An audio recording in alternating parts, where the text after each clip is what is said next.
Yohanes 2 mulai ayat 1, perkawinan di Kana. Pada hari ketiga ada perkawinan di Kana yang di Galilea, dan ibu Yesus ada di situ. Yesus dan murid-muridnya diundang juga ke perkawinan itu. Ketika mereka kekurangan anggur, ibu Yesus berkata kepadanya, "Mereka kehabisan anggur." Kata Yesus kepadanya, "Mau apakah engkau daripadaku, ibu? Saatku belum tiba." Tetapi ibu Yesus berkata kepada pelayan-pelayan, "Apa yang dikatakan kepadamu, buatlah itu." Di situ ada 6 tempayan yang disediakan untuk pembasuhan menurut adat orang Yahudi, masing-masing isinya 2-3 buyung. Yesus berkata kepada pelayan-pelayan itu, "Isilah tempayan-tempayan itu penuh dengan air," dan mereka pun mengisinya sampai penuh. Lalu kata Yesus kepada mereka, "Sekarang cedoklah dan bawalah kepada pemimpin pesta." Lalu mereka pun membawanya.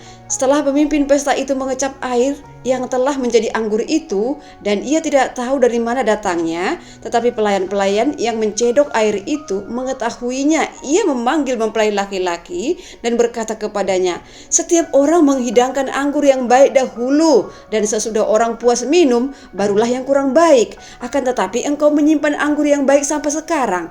Hal itu dibuat Yesus di Kana yang di Galilea sebagai yang pertama dari tanda-tandanya, dan dengan itu ia telah menyatakan kemuliaannya, dan murid-muridnya percaya kepadanya. Yohanes 2 mulai ayat 13, Yesus menyucikan bait Allah. Ketika hari raya Paskah orang Yahudi sudah dekat, Yesus berangkat ke Yerusalem. Dalam bait suci didapatinya pedagang-pedagang lembu, kambing domba dan merpati, dan penukar-penukar uang duduk di situ. Ia membuat cambuk dari tali lalu mengusir mereka semua dari bait suci dengan semua kambing domba dan lembu mereka. Uang penukar-penukar dihamburkannya ke tanah dan meja-meja mereka dibalikkannya. Kepada pedagang-pedagang merpati ia berkata, "Ambil semuanya ini dari sini. Jangan kamu membuat rumah Bapakku menjadi tempat berjualan." Maka teringatlah murid-muridnya bahwa ada tertulis, "Cinta untuk rumahmu menghanguskan aku." Orang-orang Yahudi menantang Yesus, katanya, "Tanda apakah dapat engkau tunjukkan kepada kami bahwa engkau berhak bertindak demikian?" Jawab Yesus kepada mereka, "Rombak bait Allah ini, dan dalam 3 hari aku akan mendirikannya kembali."